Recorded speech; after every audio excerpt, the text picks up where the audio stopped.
जावेद मुझे चाहिए, पूछताछ हमारे सामने करवाई जाए, उसकी हत्या भी हमारे सामने ही होनी चाहिए। 19 मार्च को बदायूं में कुछ ऐसी वारदात होती है जो दिल दहला देती है। इस टॉपिक पर वीडियो बनाते वक्त मेरा भी दिल दहल जा रहा था। हमारा काम है आप तक देश विदेश में होने वाली घटनाओं के प्रति अवेयरनेस फैलाना, ताकि ये जो दरिंदगी वाली घटनाएं हो रही हैं समय से पहले इन्हें रोका जा सके। आइए समझते हैं डिटेल्स में। According to police report, Badaun की बाबा कॉलोनी में रहने वाले साजिद और जावेद उसी कॉलोनी के सैलून चलाते थे। जो साजिद और जावेद होते हैं उसी कॉलोनी के विनोद के घर जाते हैं। जो विनोद होता है उसकी पत्नी उसी कॉलोनी में अपना पार्लर चलाती है। साजिद और जावेद इस फैमिली को काफ़ी टाइम से जानते थे तथा वो चाय भी पीने आया जाया करते थे। बताया जाता है कि वो मंगलवार शाम करीबन 7:30 बजे विनोद की पत्नी संगीता से साजिद 5,000 रुपये मांगने पहुंचा। उसने कहा कि मेरी पत्नी की डिलीवरी है पर मेरे पास अभी सिर्फ 500 रुपये हैं। ये कहकर संगीता ने रमेश को कॉल किया। जो रमेश होते हैं संगीता के हस्बैंड होते हैं। तो उन्होंने कहा कि बच्चे अच्छे हैं, दे दो ताकि समय पर डिलीवरी हो सके। एक तरफ इंसानियत के नाते रमेश ने हेल्प किया, पर उसे क्या पता था कि मासूम चेहरे के पीछे दरिंदे छुपे हैं। पैसे देने के बाद संगीता चाय बनाने चली गई। उसके बाद ये छत पर जाता है जहां रमेश के दोनों बेटे थे। हालांकि एक जो बड़ा बेटा था वो भी मौजूद था। वह ऊपर जाता है, छोटे बेटे से कहता है पानी लाने के लिए। जब वह नीचे पानी लाने जाता है तब तक साजिद बड़े बेटे का गला रेत देता है। जब छोटा भाई पानी लेकर आता है और देखता है तब तक उसकी भी हत्या कर देता है। ये दरिंदे आखिर कैसे इस बड़ी काम को अंजाम दी, हाथ में नहीं कांपा इन सब का। आखिर साजिद तो बाप बनने वाला था, आखिर ऐसी वजह क्या थी कि उसने हत्या कर दी उसके दोनों बेटे की। और हाँ, तीसरा बेटा पीयूष भी मौजूद था, जो अपने आंखों से देखा और सहम गया। वो अपना बयान में बताता है कि साजिद भैया ने मुझे भी चाकू से मारने की कोशिश की पर मैं धक्का देकर भाग गया।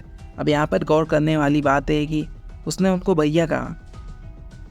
कई बातों पर दावा किया जा रहा है कि साजिद का विनोद के साथ कुछ डिस्प्यूट इशू था, पर किसी वजह के कारण उसने हत्या की। पर ऐसी कौन सी बड़ी वजह है जो दो मासूम बेटों का हत्या कर दिया उसने। जो रमेश के बेटे थे, बड़े बेटे का नाम आयुष था, छोटे बेटे का नाम आन था और तीसरा बेटा पीयूष था। पीयूष तो भागने में कामयाब रहा क्योंकि फर्श खून से लथपथ था। आखिर शोर शराबा होने पर साजिद को पकड़ा गया, मगर वह हाथापाई करने में कामयाब हुआ और भाग गया। पर एनकाउंटर में साजिद को 3 गोली लगने से मौत हो जाती है। ये खबर जब से आई है तब तक लोगों के बीच काफ़ी खौफ का माहौल है। साजिद अगर नॉर्मल इंसान था तो क्यों अपने ही पड़ोसी के बच्चों की गला काटकर हत्या करेगा, जबकि बच्चे उन्हें अंकल बोलते थे। क्या साजिद के मासूम चेहरे के पीछे साइको किलर तो नहीं? ऐसा इसलिए कह रहा हूँ क्योंकि कुछ लोगों का दावा है कि उसने मारने के बाद हाथ में खून लेकर पिया। साथ ही साथ वो तांत्रिक विद्या भी करता था। अब तो जावेद फरार है। दावा तो ये था कि जावेद बाहर पहरा दे रहा था ताकि अंदर कोई ना आ पाए। वो फरार हो जाता है, पुलिस ढूंढने में लग जाती है क्योंकि गुत्थी को सुलझाने में जावेद का मिलना ज़रूरी है, क्योंकि जावेद और साजिद भाई थे। पीयूष की माँ यह जानना चाहती है कि आखिर क्यों साजिद ने ऐसा किया, और जानने का भी हक है। आखिर किसी ने अपने बच्चों को खोया है। Who and what is the suspense. Javed का वीडियो जारी होता है। आखिर क्यों साजिद का भाई जावेद अपने आप को निर्दोष बताते हुए बरेली में सैटेलाइट बस स्टैंड चौकी पर वह आत्मसमर्पण के इरादे से पहुंचता है और कहता है मैं निर्दोष हूँ। वह ऑटो में साथ उसके बैठी सवारियों को दोहरा हत्याकांड का नाम बताते हुए अपना नाम और पता बताता है। स्टोरी में ट्विस्ट अब आता है। सवारी उसके इस कबूलनामे का वीडियो बना लिया।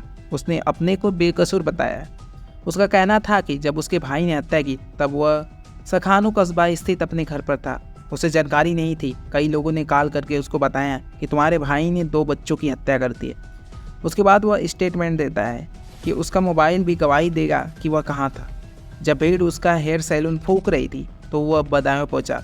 उसने देखा लोग काफ़ी गुस्से में थे। अपनी जान बचाने के लिए वह दिल्ली भाग गया।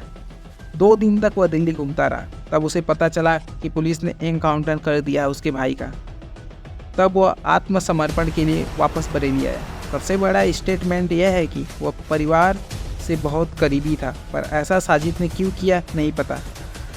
जावेद ने कहा साजिद बच्चों से नफरत करता था, वह मानसिक रूप से बीमार था, इसलिए उसने आयुष और आहान को मार डाला। खुद के 2 बच्चों की मौत के बाद उसकी मानसिक स्थिति बिगड़ी थी।